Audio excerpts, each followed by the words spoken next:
आता तुमच्या मतदारसंघातून जाणाऱ्या शक्तीपीठ महामार्गाचं जुनं रेखांकन बदललं आहे. कासेगाव खर्डी परिसरातून मागणी होती आहे. 3 आमदार एकत्रित उपस्थित राहून पंढरपुरात समर्थकांचा मेळावाही झाला. तुमची भूमिका काय याबाबत? खरं म्हणजे त्या ह्याच्यामध्ये मला जसं ऐकायला मिळालं, मी वरवर माहिती घेतली. टेक्निकली त्याच्यामध्ये काहीतरी थोडेसे प्रॉब्लेम दिसतात. नॅशनल हायवेने काहीतरी त्याच्यावर आक्षेप घेतलेले आहेत. त्यामुळं ह्या पॅरलल रस्ता होतो आहे याकरता टेक्निकली नॅशनल हायवेने त्याच्यावरती सांगितलेलं आहे.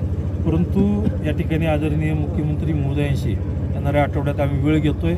आम्ही सर्व मोहोळचे आमदार राजाभाऊ खरे असतील, आमचे बाबासाहेब देशमुख साहेब असतील, प्रशांत मालक परिचारक साहेब असतील आणि मी, आम्ही सर्वजण शाजीबापू आमच्याबरोबर येणारे सगळेजण मिळून मुख्यमंत्री महोदयांच्याकडे जाऊन इथून शक्तीपीठ गेला पाहिजे ही मागणी आमची प्राधान्यानं असणार आहे. लोकांचीच मागणी आहे ह्याच्यामधून की ही शक्तीपीठ गेल्यानंतर इथला दळणवळण मोठ्या प्रमाणात होईल, लोकांचा विकास झपाट्याने होईल, लोकांच्या जमिनीला किमती येतील. एखादा उद्योग या मोठ्या हायवेच्या निमित्तानं जरी आला तरीसुद्धा हजारो युवकांच्यासुद्धा हाताला काम लागू शकतं. त्याकरता आम्ही सर्वजण मुख्यमंत्री महोदयांच्याकडे निवेदन करणार.